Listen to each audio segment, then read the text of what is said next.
بسم الله الرحمن الرحيم. السلام عليك يا أبا عبد الله. السلام عليك يا ابن رسول الله. السلام عليك يا خيرة الله وابن خيرته.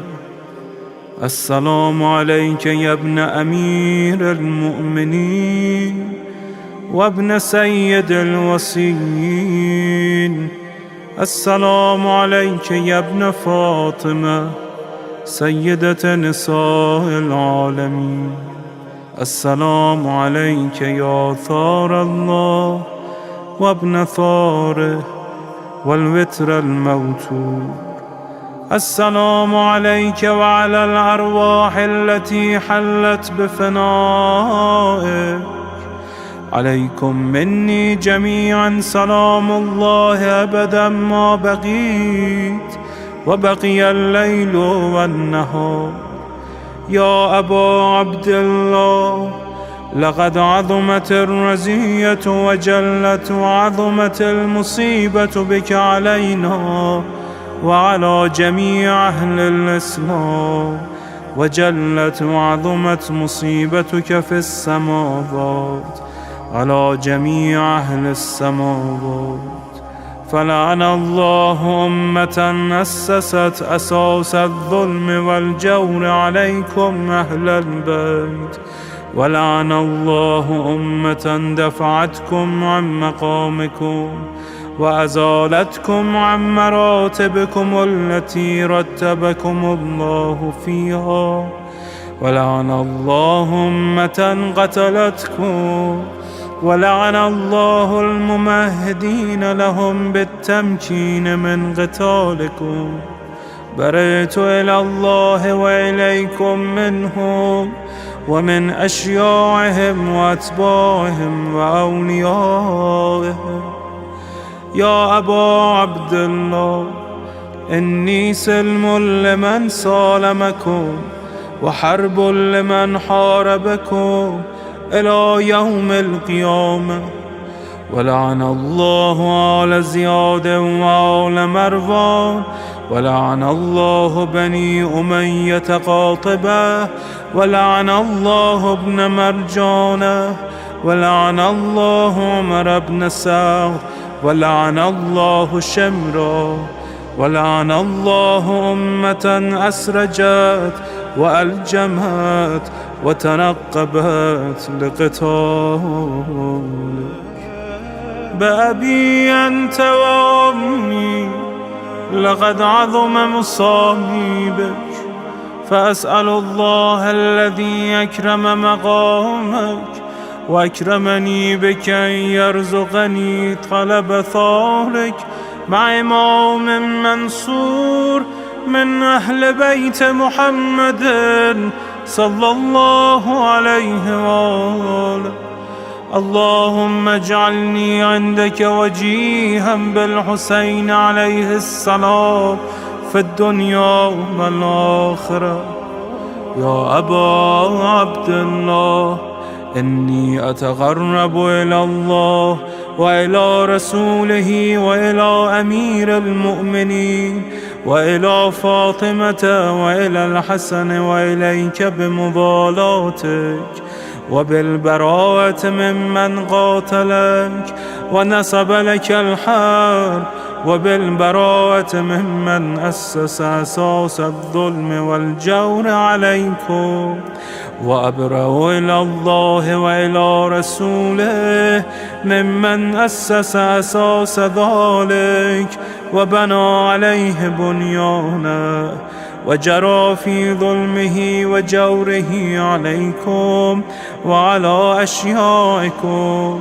برئت إلى الله وإليكم منهم، وتقرب إلى الله ثم إليكم بمضالاتكم ومضالاة وليكم، وبالبراءة من أعدائكم والناصبين لكم الحرب، وبالبراءة من أشيائهم وأتباعهم.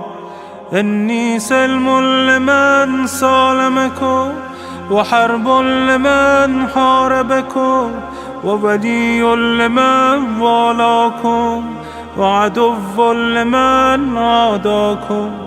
فأسأل الله الذي يكرمني بمعرفتكم ومعرفة أوليائكم، ورزقني البراءة من أعدائكم، أن يجعلني معكم في الدنيا والآخرة، وأن يثبت لي عندكم قدم صدق في الدنيا والآخرة. وأسأله أن يبلغني المقام المحمود لكم عند الله، وأن يرزقني طلب ثاري مع إمام هدى ظاهر ناطق بالحق منكم. وأسأل الله بحقكم وبالشأن الذي لكم عنده أن يعطيني بمصابي بكم أفضل ما يعطي مصابا بمصيبته، مصيبة أعظمها وأعظم رزيتها في الإسلام وفي جميع السماوات والأرض. اللهم اجعلني في مقامي هذا ممن تناله منك صلوات ورحمة ومغفرة. اللهم اجعل محياي محيا محمد وآل محمد، ومماتي ممات محمد وآل محمد.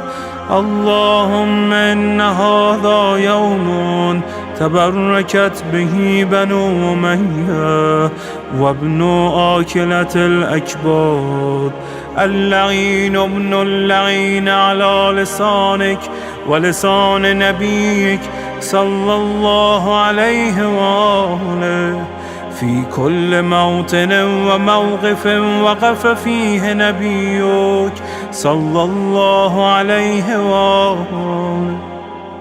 اللهم لعن أبا سفيان ومعاوية ويزيد بن معاوية، عليهم منك اللعنة أبد العابدين.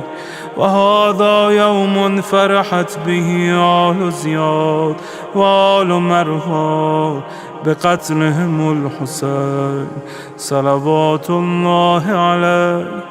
اللهم فضاعف عليهم اللعن منك والعذاب الأليم. اللهم إني أتقرب إليك في هذا اليوم وفي موقفي هذا وأيام حياتي بالبراءة منهم واللعنة عليهم، وبالموالاة لنبيك وآل نبيك عليه وعليهم السلام.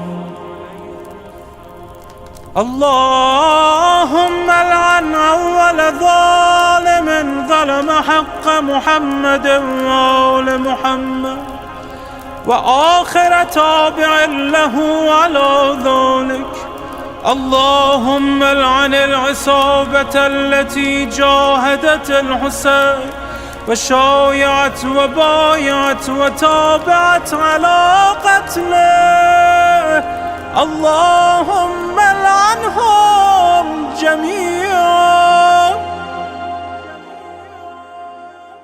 السلام عليك يا أبا عبد الله، وعلى الأرواح التي حلت بفنائك. عليك مني سلام الله أبدا ما بقيت وبقي الليل والنهار، ولا جعله الله آخر العهد مني لزيارتكم.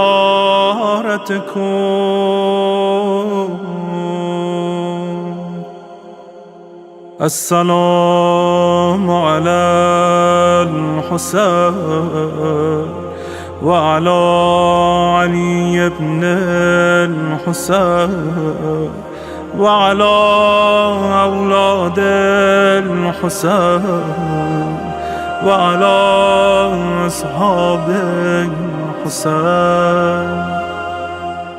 اللهم خص أنت أول ظالم باللعن مني، وابدأ به أولا، ثم العن الثاني والثالث والرابع. اللهم العن يزيد خامسا، والعن عبيد الله بن زياد وابن مرجانة وعمر بن سعد وشمرة وآل أبي سفيان وآل زياد وآل مروان إلى يوم القيامة. اللهم لك الحمد حمد الشاكرين لك على مصابهم. الحمد لله على عظيم رزيتي. اللهم ارزقني شفاعة الحسين يوم الورود، وثبتني قدم صدق عندك مع الحسين وأصحاب الحسين الذين بذلوا مهجهم دون الحسين عليه السلام.